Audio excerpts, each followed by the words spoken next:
Hello, everybody. Welcome to a good football show. I am Patrick Daugherty, joined this fine Tuesday by Mr. Craig Dennis Carter.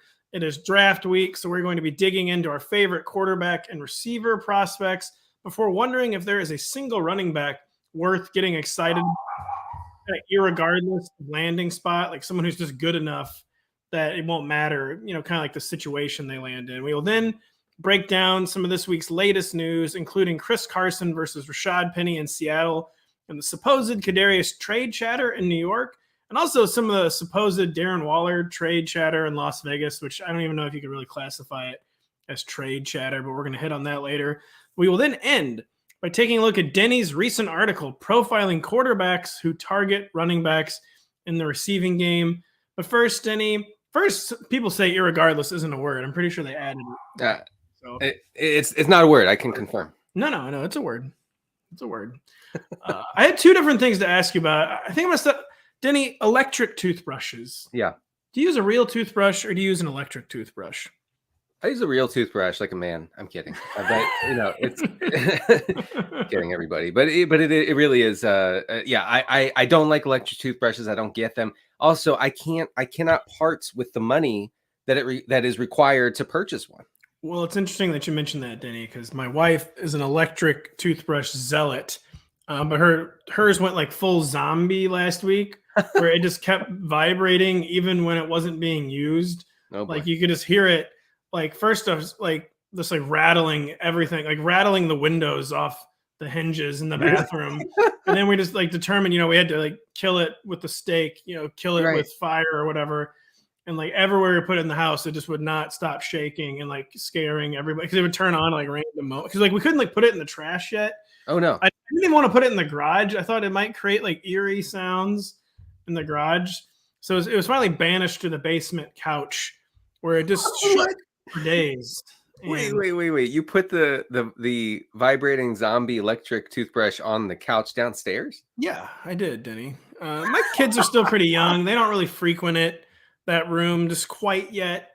They for some reason like to watch TV in our workout room. So well, here's the thing about kids. They like to watch TV wherever they're not supposed to really watch it. Of course. And Denny, very bougie I have a workout room. Did you know that? I didn't, but congratulations, I guess. I'm in it 24 hours a day. Obviously. Look at you. You're ripped. Of course. You can barely put on your shirt anymore. I know. And look there's no room at all to move in this shirt. I'm podcasting with Derrick Henry. Yeah, it's just clinging to me. So yeah, I had to buy a new one, and Lord Almighty, are they expensive? I mean, there's now, of course, it's 2022, so they're like hip indie electric toothbrushes, at least marketed as so.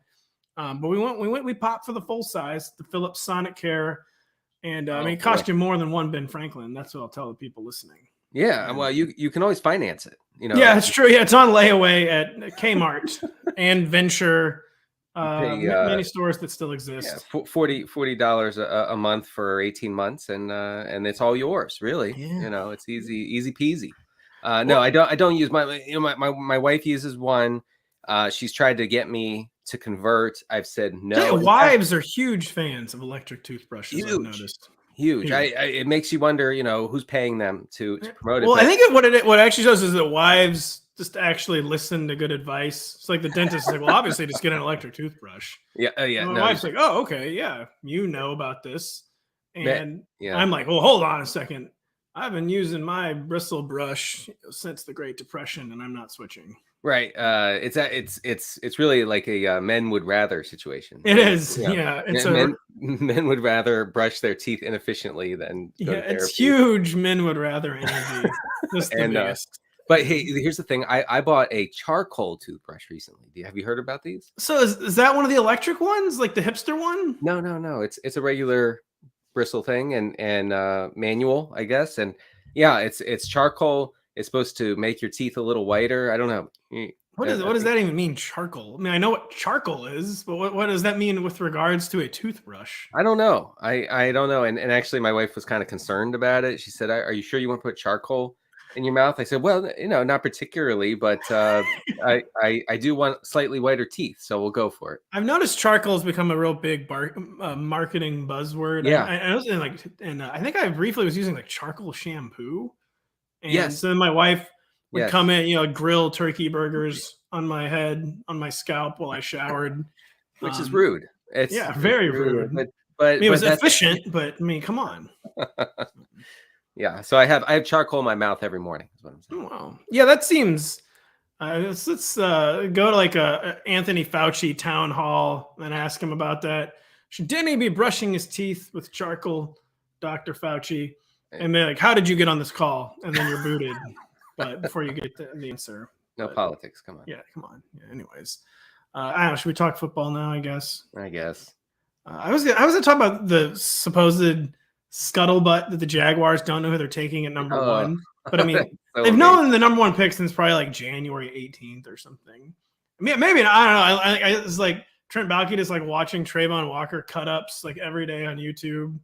And like me, at Christian F, I think is one of the big cut up guys on YouTube. And Trent Baalke is just like on his account like every day. I have a very hard time believing they don't know who they're taking. I know. I believe it. I believe that Aiden Hutchinson's agent this morning tweeted that it's Tuesday and nobody knows. And I believe that. I think the problem You're a naive child. I think the problem is having the number one pick in a bad draft class. Yeah, I mean, it's funny. Like, this seems to only happen to the Jaguars, where they weren't number one in the infamous Eric Fisher draft, but they were number two in the infamous Luke Jokel draft. Oof. And they keep getting, these elite picks. Well, I guess that's part of the problem is the Jags have an elite pick every single year. Every year. And so I guess despite the law of averages, they're going to have elite high draft picks in 9 quarterback years.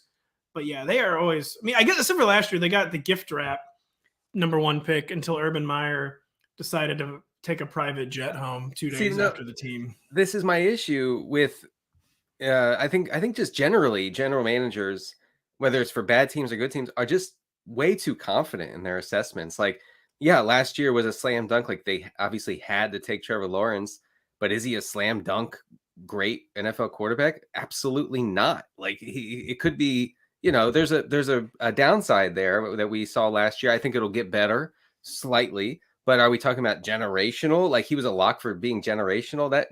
That's no more. I think he was the best quarterback prospect since Andrew Luck. I do kind of buy into that. At least on paper, but we're seeing how on paper does not really. He had a really good game against the Colts or something in Week 18. So yeah, he had a fadeaway touchdown pass, which was nice. There you go. I'm reminded of that about 3 times a day by Jaguars. I know, boy, they are clinging to that. Like, they are clinging.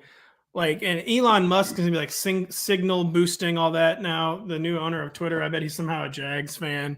And like, has anyone seen this throw? Week 18? Yeah, Trevor Lawrence made 600 throws as a rookie. We found the one good one, and we're going to replay it over and over. The top of my feed every time I sign on is somehow a GIF of like this throw from Week 18. Wow.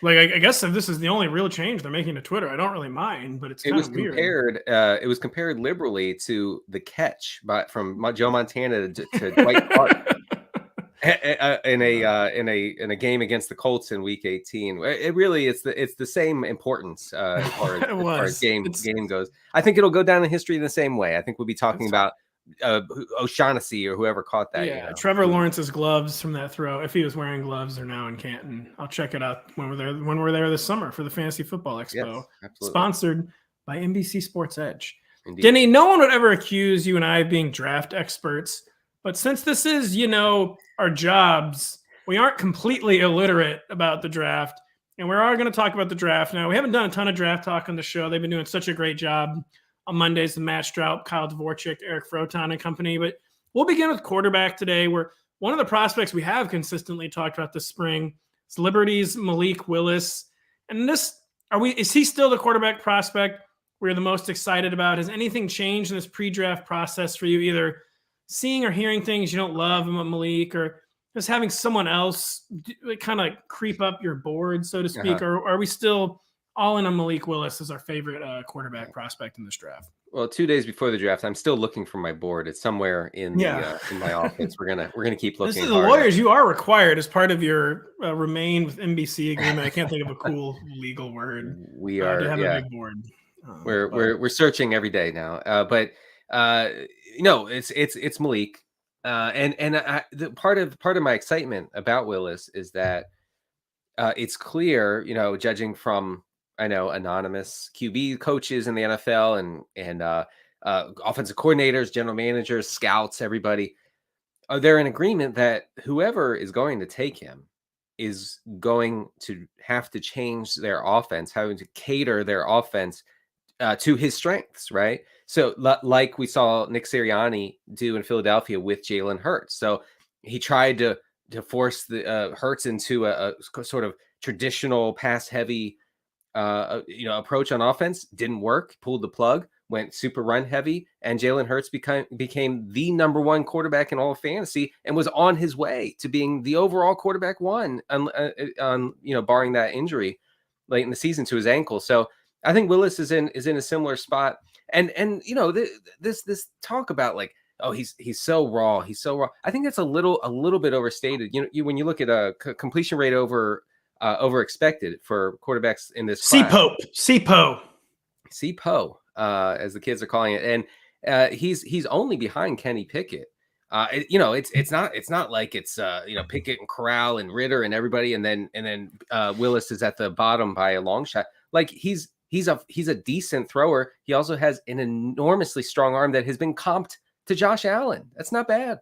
He's a decent, so the arm strength is off the charts, obviously. But so like the whole pre-draft process, I was basically just focusing on, dual threat good for fantasy and the nomenclature of today. But I finally did dig into the cut-ups as which is the best way to evaluate draft prospects, is to watch several YouTube videos on the 10 to 12 minute YouTube cut-ups. But I have been doing that. And so like Josh Allen, he certainly looks like he's going to be like a 50% passer early in his career. Right. Like a lot to do in the accuracy department.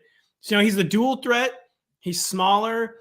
That could draw Michael Vick comparisons, but like the Michael Vick comparison I see with him is like kind of like a weird hitch in his like throwing motion. I've seen the same that I was not in love with. Like, nowhere near the level. He's a good runner, but nowhere near a Vickian level runner, and also not a Lamar Jackson level runner. He'd be an elite dual threat runner for court. He'd be like a better dual threat than Kyler Murray. Not as good of a dual threat as Josh Allen because he lacks Josh Allen's size, but he's got that weird throwing motion hitch. But yeah, he'd be one of the 2 or 3 best dual threats in the NFL from a rushing perspective. He has like shockingly easy arm strength, but he looks like an even rawer and of course much smaller Josh Allen. It's still a profile worth taking a chance on. Right. But after I finally did like dig into it, I'm like, it makes sense that this guy's a divisive prospect and not considered like anywhere near a lock to be like a top 5 pick, top 10 pick. I think in a more normalized draft class that has like clear cut top guys, and especially at quarterback, I think Willis would be like a really intriguing late first round or early second round pick. Of course, this class not being the best, he's being catapulted probably into the top 10, right? I mean, that's probably that's where we're looking. He could go as early as 2 to the Lions if the Lions do. If the Lions, actually do something to improve their team. So, in this draft now, Willis is small in that he's not 6'5". What is he? 6'1"? He's like 6'1". I think. What do they say? He's 6'1" wet or something. I think that's what their weight that they use that joke, of course. But right, 6'1" on his. He's not very tall. He might be like 6 even, but in reality. But okay, and here's a film term I'll throw at you. Malik Willis is thick.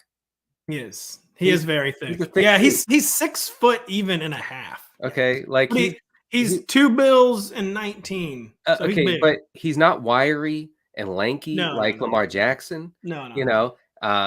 He's built more like Jalen Hurts. I think. I know Hurts is taller, but as far as like the thick build, that matters. That I think of Russell Wilson being small, by height, but being a thick boy and running and early in his career, very difficult to take down. Avoided hits well, but also absorbed them well.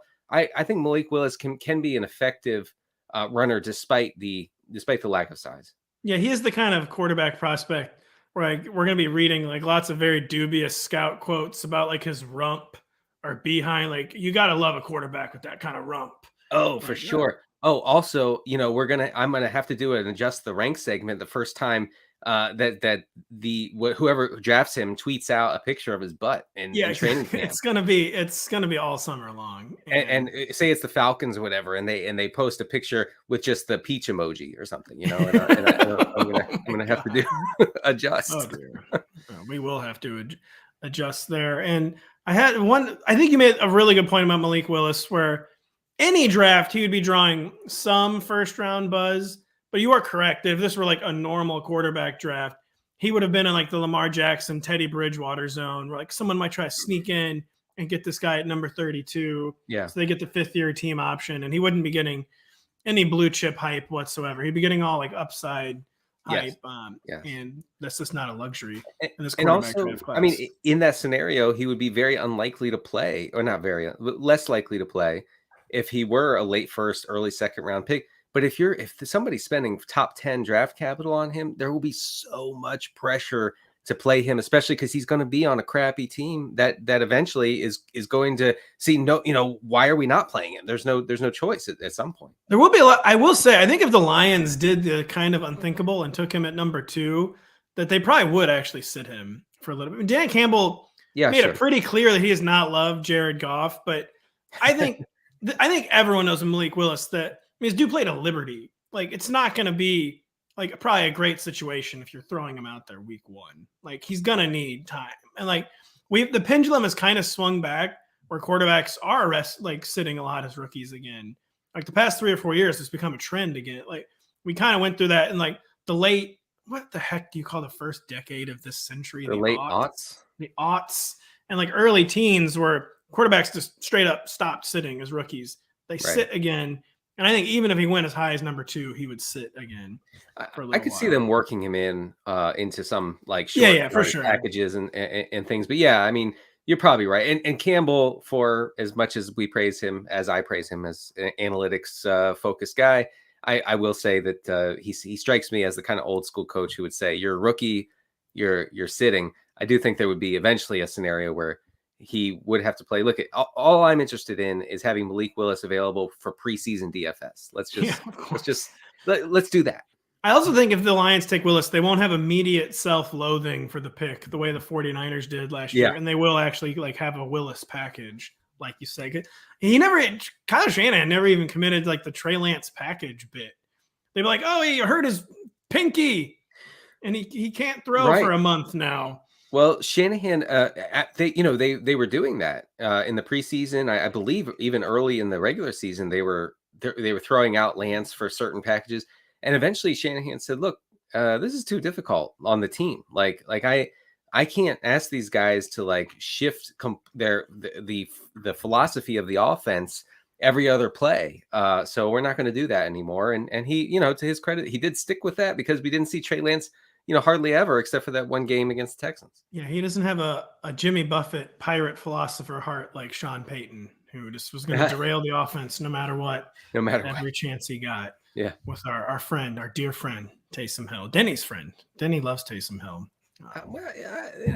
You became the opposite of a hater. You were a Taysom Hill lover. I enjoy a guy who can score 15 fantasy points in the blink of an eye. Yeah, it is nice. Are there any other quarterback prospects that you're excited about, or no? I mean, the answer can be no. Like, do you know enough to even like have an excited opinion on any of these guys? Or I do. I am interested in Ritter. Just from I think that there is some some viability for him as a dual threat. As someone who can produce on the ground, especially early in his career, if he's not going to be able to sit back there and read a defense, maybe take off and generate some fantasy points that way. And from what I've read in the Athletic and other publications, we could see him go like shockingly high on Thursday, to the point where, like I just said about Willis, he might be. The team might be forced into playing him earlier than we think. Yeah, Ritter in a normal draft would be like the quintessential, like we are trading back into the first round to take this guy in the final 3 or 4 picks. And that could still be what ends up happening with him, or he could just not even go in the first round. But Yeah, I agree. It's starting to seem more likely that someone's going to take him like shockingly high, quote unquote, and we're just not going to get that number 32 quarterback this year. You can't quantify these things headed into the draft, first round of the draft, but you can say that there's a certain amount of buzz and just enough talk online, especially where you say, oh man, like this is like all I'm hearing is about Desmond Ridder maybe sneaking to this team. Maybe this team wants him bad enough to trade up. Like, you're hearing that enough, and there are enough quarterback hungry teams out there, I think, who would go for something like that. People are saying is what you're saying. Yeah, I know. It's tough. People were saying about Ryan Nassib one year. I'll also say. Is it Nassib or Nassib? I think it is Nassib, actually. I always wanted to say Nassib because that would be a far more sensible way to pronounce it. Did he go to the Giants? He did. He was rumored to go to the Giants in the first round, and then he went in like the fourth round to the Giants. So down bad, you could say. My final quarterback thought is I would much, much rather take a first-round shot on Matt Corral over Kenny Pickett. And we were talking recently, like Kenny Pickett basically seems like Mac Jones, like even less upside, like maybe even more of a finished product. Like it doesn't have Mac Jones' size either. Yeah. And like everything Corral does is like smoother and faster. He's a better athlete with a better arm. I think when I watch Kenny Pickett, I see like way too much of like the replacement level Kirk Cousins, like way too much like Jimmy Garoppolo, or like he's got like a good release, but like there's just not much drive on the ball. I do not like the poor guy. I mean, I just don't like Kenny Pickett as a prospect, and would much rather, if I'm going to take like a moonshot, or I would much rather take it on Matt Corral than Kenny Pickett. Absolutely. I agree with that. The Athletics' Bruce Feldman had, interviews with multiple anonymous coaches in the NFL, and all of them to a T said, Pickett is fine. We know his ceiling because he's at his ceiling. Yes. And there's nothing really more to dig for here. So we know what we're getting. We don't know what we're getting with Malik Willis. We don't really know with Corral. We certainly don't know with Ridder. So at least there's that. At least they feel, at least these coaches and scouts, they feel like they know Kenny Pickett's upside, and it's not there. Maybe he'll fall into the Derrick Carr zone early day 2 and just fall out of day 1. It seems unlikely, but because there's some people want a finished product, like they don't want the projection. Yeah, I guess. Yeah, for sure. I think the Steelers' profile as a team, the Saints seem to be all over him. Them too. But the Steelers reportedly have more interest in Pickett than Willis. And it doesn't shock me. I think it's actually the Steelers just finally trying to smoke screen after doing the worst possible job ever of hiding their interest in Malik Willis, as they did with Najee Harris last year. Like the Steelers, like, well, probably it might be good if everyone doesn't know who we want to take by January 3rd this year. Wow. Oh yeah, right. With like, oh yeah, Najee Harris. God, that was the weirdest thing. Well, like it was the same thing happened with Malik Willis. It was like the Steelers have a leaky front office, it seems, and everyone knows their pick from like the second the season is over. They're just so old school. Like they don't try to do anything fancy. They're just like, yeah, we want a running back, so we're gonna take the top running back, and that's that. All right, we're going golfing. And I was trying to think of who the Steelers quarterback is right now, and man, I had an internal laugh at remembering who it is. It's you should look it up, folks. Don't even say it on air. I want people to look it up. Don't even say it. I want people.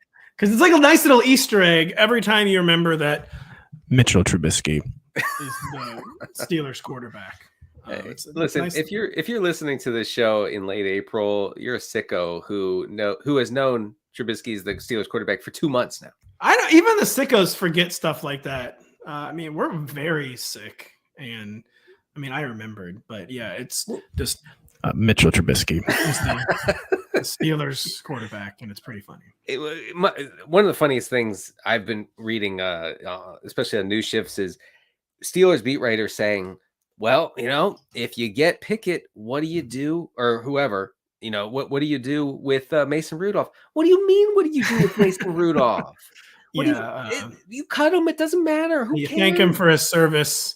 They say, oh, what can you get for him in a trade? You can get nothing. Quite literally nothing. That's what you can get. Nothing. And you're going to like it, and who in the Pittsburgh media thinks that Mason Rudolph was the heir apparent? Like, he got his chances over and over and over again, and he's clearly at best, a career backup. Steelers media is kind of clubby like that, where like they have a hard time seeing past the team spin sometimes. And yeah, just not observing with their eyes. Oh, hold on a second. Mason Rudolph is god awful. And has been horrible. That game against the Lions last year was one of the worst quarterback performances in recent history. The only time he's ever good, this is unscientific, is when the Steelers are resting their starters in the final game of the season and the Browns desperately need to win in the final game of the season. Mason Rudolph's been pretty good in that scenario. You're right. He throws for 120 yards and 3 touchdowns. No, he had one game where they seriously played their B team and the Browns had to win, and he had like the best game of his career. Yeah, I think I had some DFS nightmares over that one. Yeah, right. Probably tried to block it out. Denny, at wide receiver, you and I were both blown away by Alabama's Jamison Williams, whose only red flag is that he is recovering from a torn ACL. You know, that little detail. Yeah. And had he not torn that ACL, by the way, Alabama probably would have won the national championship game. No offense, Georgia Bulldogs fans, but the complexion of that game complete. Didn't you watch the whole national championship game, right? You love college football, especially games that end at like 12:45 Eastern. I did watch that game, and much to my chagrin, and it was horrible, actually. Yeah. So is Jamison Williams the receiver you think we should be most excited about long-term in fantasy? Or is he just the player whose traits we're most excited about? That's a good way to phrase it, because I think the traits are what excite me.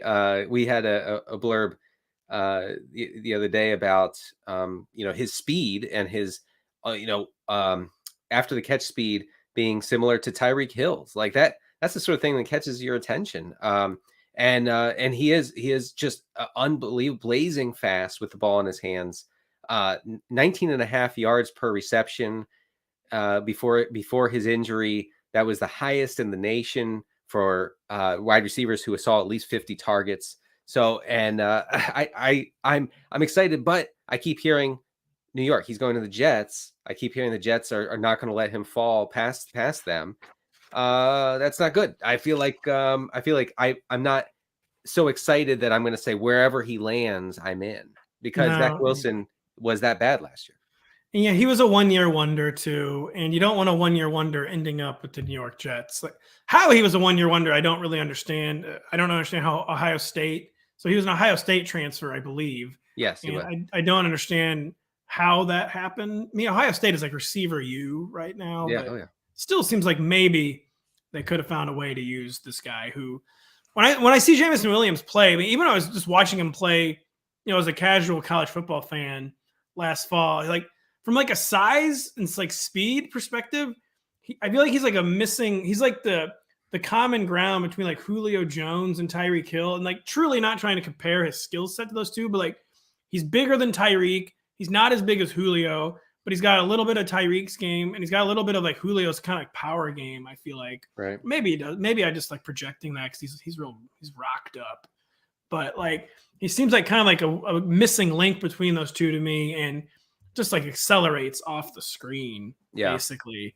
And he's just the guy where you watch him, you're like, wow, like this guy is just amazing. It's I believe that the Tyreek comp holds water when you see him in the open field catch a ball and he eviscerates angles. Yeah. Okay. Yes, that's a good way to put it. Like cornerbacks and safeties, if you're watching his cut-ups, they have angles. They have great angles to catch him, and they don't. And sometimes they don't even come close. And that's something you don't really see all that often, whether it's college or the NFL. No, that's a really good. Yeah, that's a really good point. You don't even see it in college that often, because it's not, especially with Jameson Williams. I mean, I know it's college. He's playing in the SEC. Like a lot of these guys are 5-star recruits who know how to take an angle on a receiver. And like you said, he just embarrasses them. There are times when you see the angle and you go, okay, well, this play's over. Like it's a good gain. It's a 30-yard gain or whatever. And then bang, he's gone, You know what else is embarrassing is that Jameson Williams is yet another product of the city of St. Louis, Missouri, who did not even consider the University of Missouri. And Elijah Drinkwitz, we have to fix this. Okay, we have to fix this. They're listening. They're listening. Oh yeah, Elijah, if you're listening, we got to fix this. We're doing good work this offseason, but we got to fix this. And I lost my train of thought now when I was shouting out Elijah Drinkwitz. We're just talking about Jamison Williams mostly. Yeah, I mean, any other receivers that get us as excited as James? It's a very good receiver class. I mean, a lot of different kind of skill sets too. Like some dudes like Drake London kind of like reminds me of like Darren Waller, which isn't the best thing since he is a wide receiver, but just a lot of varied skill sets in the receiver class. Is anyone else that really excites you, or are we all in on Jamison Williams? Nobody to the extent of Jamison Williams. I will say that I've seen enough Drake London slander over the past 2 weeks to make me really question his bona fides as like a future wide receiver one for whatever team he goes to. Yeah, I mean, he plays big, but he's a guy. He's just like the classic. It's not good when you're entering the NFL and it's already clear you're gonna have to be a guy that like wins in close quarters, basically. Yes, right. And some people make a career of that, but it's a much lower margin for error path for your star NFL career to be a guy who like wins hand fights and like goes over the top of people constantly. Right. This seems definitely like what Drake London's going to have to do. I will say Hayden Winks of Underdog Fantasy had a good point about London, which is that he was used quite often on screens near the line of scrimmage, almost constantly. And right, and so he, that really skews the numbers and the kind of creates some uncertainty as to where the belief that he can't separate comes from. Is it from that sort of usage where you're not separating if you're not leaving the line of scrimmage and you're catching the ball? That could be a kind of an overlooked factor heading into the draft. I will say, I mean, again, I feel like it's not good when you're having to like explain a receiver's skills this way, but he does kind of remind me of like a good rebounder in basketball where like he knows how to position himself in like tight quarters. Like he does seem to have kind of an uncanny understanding of like the space on the field and where to position himself. And he does seem really good at that. But yeah, Drake London just strikes me as you got to be so confident that he's going to be able to like make this narrow path to success work. Right. And it just doesn't usually work out. I'll say I'm over the moon about Treylon Burks. And maybe it's because every time he played Mizzou, he had like 172 yards. But he reminded me, it's not just because he was at Arkansas. When I was watching him, I was like, this guy reminds me of somebody. And I realized that it was Darren McFadden. And which, again, not always the best when you're comparing a receiver to a running back, but he's just like, he is like so smooth and fast for like his size. Like he's sudden, as scouts were saying for like a year or two. I think they've already like given up on that buzzword, but just like Darren McFadden, just so much speed and like fluidity for his size. I mean, Darren McFadden became kind of downhill in the NFL actually, where he wasn't known as a side to side mover. Yeah. But I feel like very instant, very sudden for Treylon Burks, and he's so big, but he's got like some pretty legit receiving skills too. And he was like the kind of guy, much, much more than Drake London, of like the questionable, like kind of like day one receiver prospects that I want my team to take a chance on. Cause I just think like he's a nasty, nasty size speed prospect. It feels like the NFL is shifting more toward a future where every receiver will be 6'1", 180 pounds. It's true. And so you wonder about these guys coming out now who are enormous, who kind of fit the mold of like a Mike Evans. And I think Mike Evans might be like the last of his kind in a way of this guy, dominant 1,000 yards every season, dominant red zone guy. Like that, I just feel like the future of the NFL is not that. It's more Jamison Williams. It's more these guys who are much smaller and incredibly fast. That's the key point. You just sounded like someone like mourning the death of the British Empire to me. I am. Listen, back in the day, I was team big wide receiver. I thought that was the way to build a team from both a real football and fantasy football standpoint. It's not like we lost. We didn't lose the battle. We lost the war, man. Yeah. Teams have, very little interest in like like establishing an offense, creating an offense that caters to like the big man on the outside anymore. That's not it.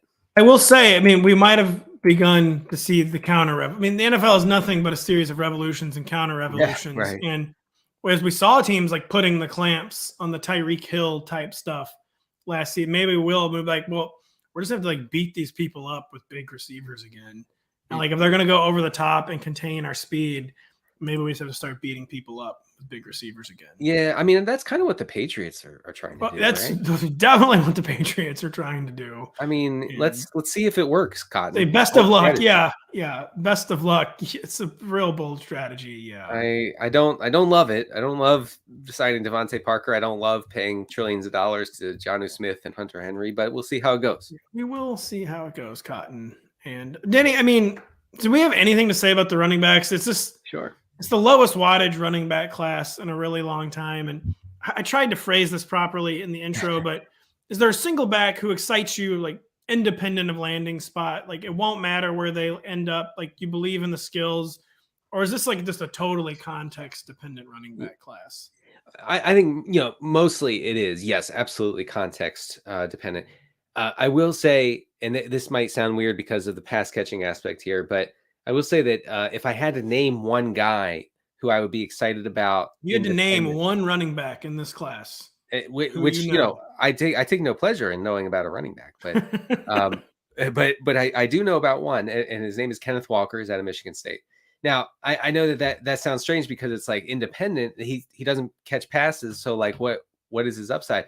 Well, our colleague Pat Crane, who has done great write-ups on tons of prospects. From an analytical standpoint, and I can't get enough of it. I recommend everybody go to NBC Sports Edge and check those out. He's talked a lot about elusiveness as a key to determining who can make defenders miss tackles in the NFL rather than just getting what is blocked. Kind of like last year with Najee Harris. He wrote this. Pat Crane wrote this about Kenneth Walker recently. Among day 1 and 2 running backs, Walker's 2021 season is the best single season finish in elusiveness per game in the Pro Football Focus database. Okay.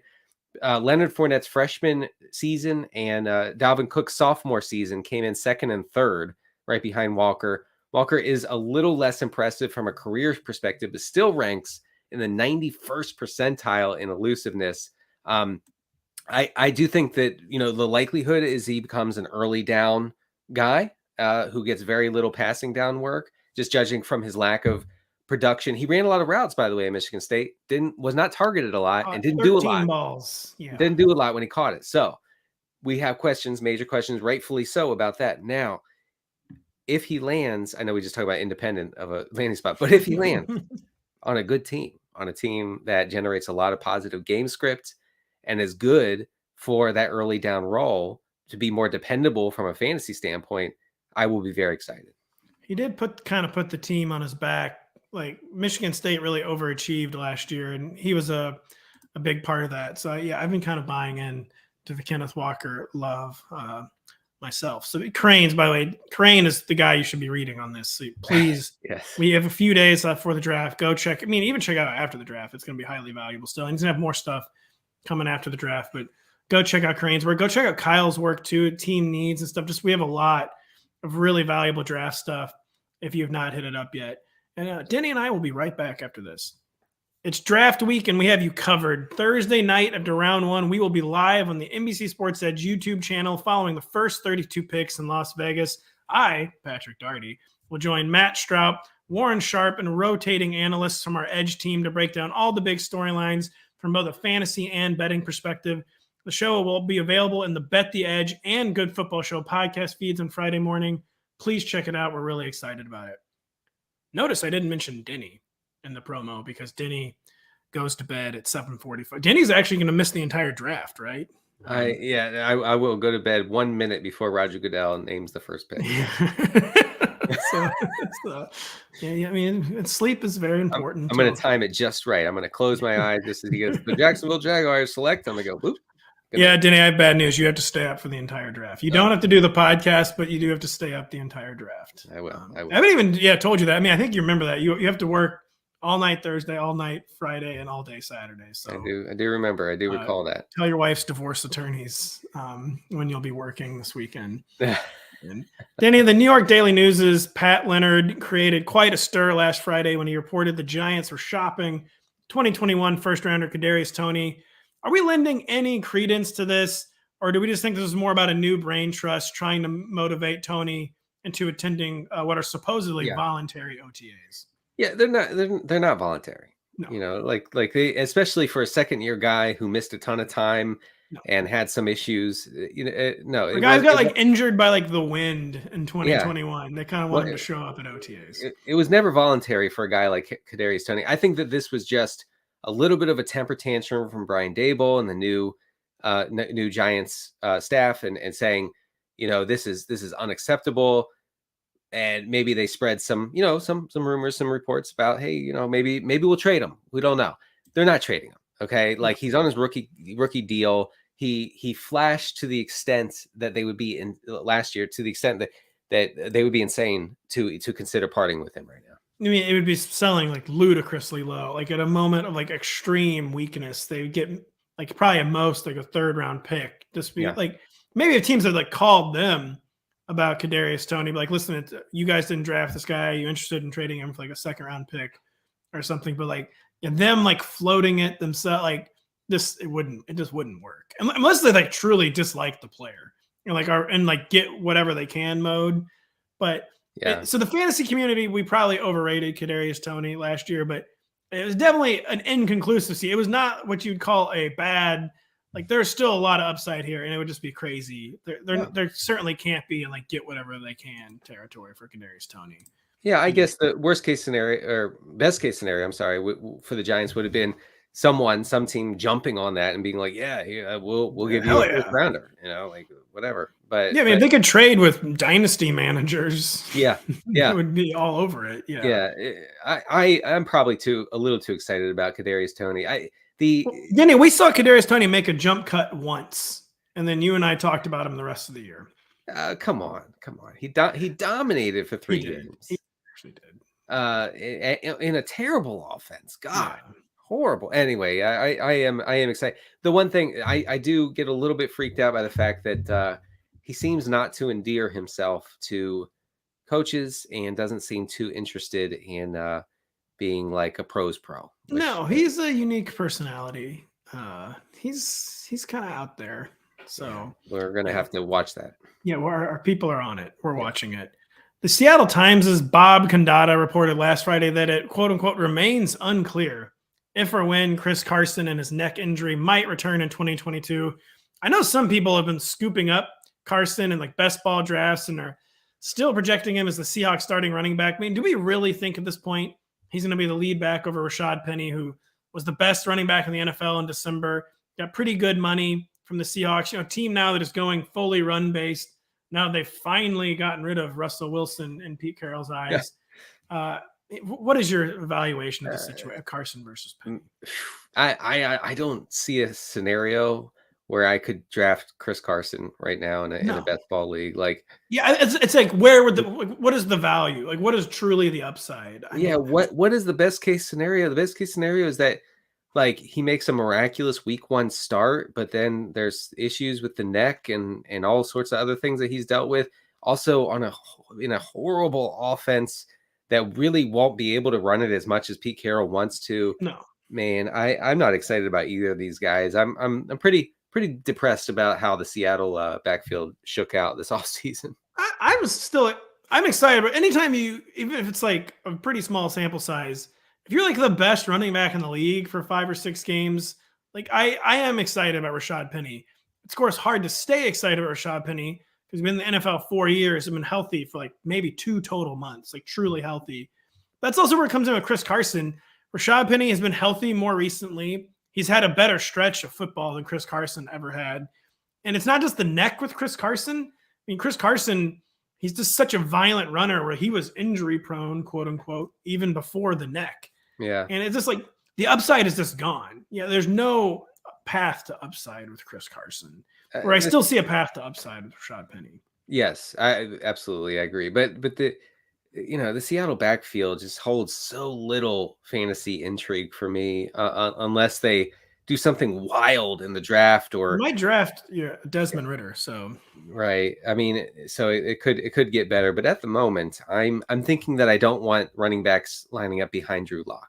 I just had the nightmare scenario of the Seahawks drafting Kenny Pickett, and like the team, they would have to fold the franchise. I mean, no offense to Kenny Pickett, but also offense to Kenny Pickett. They would have to fold the franchise if they draft you.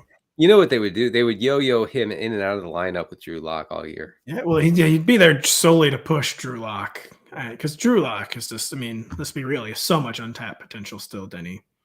You sound like I'm podcasting with Pete Carroll. Yeah. You're podcasting with a Mizzou alum who did badly want Drew Lock to succeed, and now will fully admit to anyone who listened that he should never take another NFL snap. And they gave it more than a college try in Denver. They did. And it didn't. Yeah, the Broncos wanted him to be a thing so bad. Really bad. And I mean, but did you see he knew the words to that rap song? He was really good at that at Mizzou.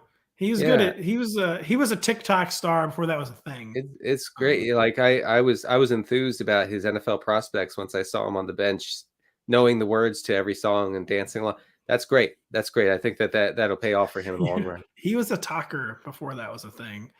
I don't even have a prompt prepared for that. I mean, Darren Waller.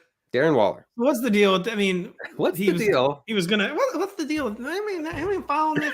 Anyone watching the Darren? It was Jay Leno. Zoomers know who Jay Leno is. No, they don't even know who Conan O'Brien is. Hey, first of all, NBC, we're probably still paying both of them. So watch what you say. You're right, but, and rightfully so. Yeah. So there was some scuttlebutt last night that the Packers were targeting him in a trade. Since we've begun this podcast, ESPN's Jeremy Fowler has reported there is zero chance he is traded. Oh, well. Any credence whatsoever, Darren Waller could be wearing a different uniform in 2022, didn't he? I mean, you have to believe that the Packers are on the death tilt about their pass catching situation. It's bleak. I mean, really bleak when you're looking at Randall Cobb and Alan Lazard, guys who probably couldn't make like 10 teams in the league, like couldn't make the final roster. I don't understand what they're doing, or like how Aaron Rodgers could be in such a bad situation this year that he just stops. They just stops playing. Well, I think Aaron Rodgers. I'm not trying to slander him with this. Like, he's always been a hyper competitive individual, but he seemed like maybe he just decided, like, screw it, it's just time to play for the money, man. And like, I gotta, like, this is the one thing I'm super good at. I gotta take home as much money as possible in my late 30s, and if I just don't care if we're competitive anymore, because like that's basically the state of mind he has to take with this supporting cast. It's really awful. Like, their whole offense was pitch and catch between him and Devontae Adams. And you take one of those guys away, and it doesn't work. Like I'm very confused. So anyway, yeah, they're gonna have to try to land somebody, whether it's through the draft or via trade or something. They cannot go into the season with their current pass catching room or wide receiver room. He might legit retire if they don't use a first-round pick on one of their first-round picks on a wide receiver. They have to. They just have to. Listen, Aaron Rodgers, he's become a political lightning rod. I mean, it would be a hostile act to not. Even Aaron Rodgers deserves it. It would be an overtly hostile act to not draft this man a wide receiver. We have a question in the chat from Jason Good about why is Amari Rodgers not being discussed here. According to several beat writers, the team was very disappointed in how Amari Rodgers operated in the offense, and see him more as a special teamer than an every down wide receiver. Now, by default, he could get some snaps in the slot or whatever, but they wouldn't have acquired Randall Cobb, I think, if they would have been comfortable with Amari Rodgers there. Yeah, there was kind of seemed like instant buyer's remorse with Amari Rodgers last summer. And the signs were not good from the get-go, and he needs to have like the offseason of a lifetime. Receivers have quite frequently got off to slow career starts with Aaron Rodgers. Like, he's like Tom Brady, basically, where it's like as much about like telepathy as like your football skills sometimes. Like they want that like almost like blindfold level of chemistry, and that takes several years. But Amari Rodgers did not get off to a good start building that last season. We'll be right back to talk about Denny's article. It's NFL draft week, and everyone is trying to figure out who's going to be the number one pick on Thursday. Our partners at PointsBet have cooked up a contest that you won't find in any other sports book. The PointsBet Perfect 10, presented by Chris Sims. Why Perfect 10? Because that's exactly what you will need to be perfect in selecting picks 1 through 10 for the draft on Thursday evening. And if you're perfect, you can win $100,000 in free bets from PointsBet. Go to pointsbet.com for more info. Denny, I mean, you get the first 10 picks of the draft right every year, right? Every year since 2007. So not forever, but yeah. Yeah, you didn't. In 2007, you missed a few. But before that, you even did a few years even before 2007. That's right. Denny, I don't know if the folks out there know this, but you literally never stop writing. Ever. It's true. You literally never stop writing. This week is an article on quarterbacks who target running backs in the passing game. I'll begin with settle it once and for all. Are running back targets a quarterback stat, Denny?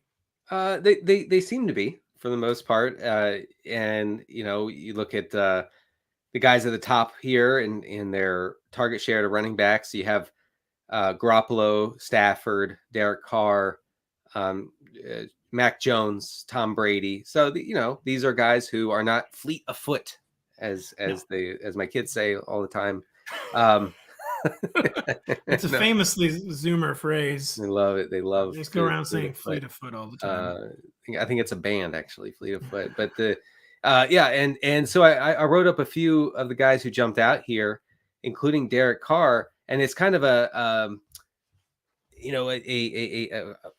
quarterback who targets running backs heavily is now being coached by a coach who targeted running backs heavily for years and years and years in New England.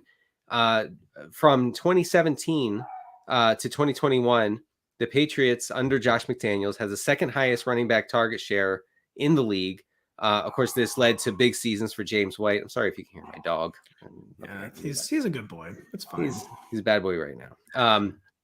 James White had big seasons. Then he's rolling up a newspaper underneath the desk. 218 targets for James White from 2018 to 2019. That is a lot. McDaniel's use of the screen game didn't change at all under with Mac Jones under center in 2021. The New England passing offense and its lack of clear-cut backfield pass catchers like White led to kind of a smattering of targets for Ramondre Stevenson and Brandon Bolden and Damian Harris.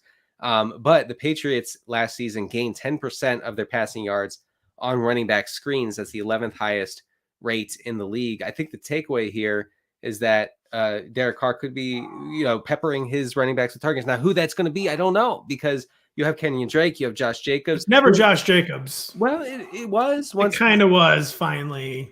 He was running back 6 over the last month and a half of the season. And the only running back who mattered then was Rashad Penny, so no one even paid attention to that. But Kenyon Drake is supposed to be healthy and to start this season, so I guess we'll see. But they do. We should keep an eye on who's going to be catching those passes, operating in that pass catching role in the Vegas backfield, because it could be very valuable for PPR purposes. Yeah, Josh Jacobs had several, I think, in the Darren Waller injury zone, had several 5 or 6 catch performances. And we've always known he had that skill set. I think he caught over 50 balls finally last year too. I mean, he's always had the skill set. Like you said, it could be like a perfect marriage of scheme and personnel between Josh McDaniels and Derek Carr for this. So yeah, keep an eye on Josh Jacobs, folks. Yeah. And another guy I wrote about is Matt Ryan. Well, read the header. Read the header from your article for the Matt Ryan section. Matt Ryan, cement shoes, and Nyheim Hines. There you go. That's the header. But by the way, here's something I didn't expect. I logged on one morning, as you do, and I had a several tweet exchange with someone who was trying to convince me that Matt Ryan is indeed a mobile quarterback. Elon Musk was doing this, but borderline dual threat quarterback. Matt Ryan. This actually did happen. It did happen. You can look it up. I mean, he is maybe the least mobile quarterback of the past 5 years. And so I couldn't figure out, because usually this comes up from a deranged fan, right? So I click on the profile and I look through and I'm like, okay, is this like, is his last name Ryan? Could it be Matt Ryan's family member? Is he a Falcons fan? No, not a Falcons fan. Is he a Colts fan? No, not a Colts fan. You know what he is, though? He's a Boston College alum. There you go. And there it is. And that I found it. I felt like an investigator trying to seek out the truth. I found it. You love Boston College. You remember Matt Ryan there 20 years ago. And so you think that he's mobile. It's weird. Yeah, BC fans, they don't have a lot to cling to either. I mean, they're just desperately waiting for A.J. Dillon to finally go off. And until then, they're going to be claiming Matt Ryan's a dual threat quarterback. So, let's get real. Matt Ryan has generated some really good seasons for running backs via the passing game, including Devontae Freeman. He saw Freeman in 2019 had a 13% target share in 13 games. That came out to 70 targets or 5.4 per game. That's solid enough. Colts head coach Frank Reich and Chris Ballard, the GM in Indianapolis, said in late March that they want Nyheim Hines to be more involved in the pass game. Now, I know any coach with a pulse is going to say, we need running back B to be more involved in the passing game. I get it. But Hines has proven effective as a pass catcher. In 2020, he was he was third in targets and receptions with Phillip Rivers throwing the ball. Phillip Rivers, of course, being famously not fleet of foot. Okay. He was also the guy that proved running back targets were a quarterback stat. Oh, for sure. Because it didn't matter who the man. I've been just so pre-triggered by the Nyheim Hines stuff because who also can catch passes is Jonathan Taylor. I know. And when Jonathan Taylor catches a pass, there's this decent, a non-0% chance he will score a 76-yard touchdown. When Nyheim Hines catches a pass, that is not a potential outcome. Yeah. And they were working with a quarterback last year in Carson Wentz, who traditionally has not targeted running backs to a very low extent. 10% or so of his throws have been to running backs. So neither guy got much work. But weirdly, they signed Nyheim Hines, the Colts do, to a pretty hefty extension right before the season. And then they have him run a route on 1/3 of their pass plays, whereas Jonathan Taylor was at about 39%. So I don't really know what the plan was there, but they seem re-energized about Nyheim Hines as a pass catcher in Matt Ryan's backfield. Man, and just sometimes even good front offices, you just don't have a plan occasionally. And immediately Chris Ballard's probably like, well, yeah, I probably shouldn't have done that. But I did. And so what are you going to do? Sue me? I actually might sue him if they do it. They really like Nyheim. I think that there's something to be said for that. Like teams that fall in love with the player as a person and they say, okay, like it's time to pay you. Something to be said for liking people. Sure. Let's go with that. One final thought from your article, Denny. Yes. Last thought is that, our guy, Mitchell Q. Trubisky III, possible Steelers week 1 starter, is among the guys who throw to running backs the most per the data. So he should be able to keep the Najee Harris target train chugging along this year after Harris led all running backs in fantasy points expected through the receiving game. I don't know how that happened, but it did. And it's a key component to his fantasy appeal. So I think Trubisky can keep that going. I think so too. And yeah, I mean, there's not going to be any touch competition for Najee Harris. And there's some debate over how effective his rookie season truly was, but not much debate over how much he got the ball or how much he's going to get the ball this season, especially with Ben Roethlisberger gone. That's right. So yeah, all systems go on Najee. All systems go on the end of this show. It's a very good show today. I mean, it's always a good show, but very good. We have a lot of thoughts on draft prospects. Actually, I had more thoughts than I thought I had. Yeah. We have a lot, but we're not draft dummies, but we're not draft experts. We have so many of those at NBC Sports EDGE.com. Yeah. So please check it out this week because the content is not stopping between now and Thursday. There's so much good stuff already out there from Pat Kerrane, Kyle Dvorchak, Eric Froton, the entire college side of our website. So please check it out. There's so much great stuff. Check us out on the website. Sit with us on the website Thursday evening. Listen to the podcast Thursday evening, or, when you're driving around this weekend. We're going to be logged on all weekend. So thank you so much for joining us today. Join us later this week. For Denny, I am Pat. We will talk to you later.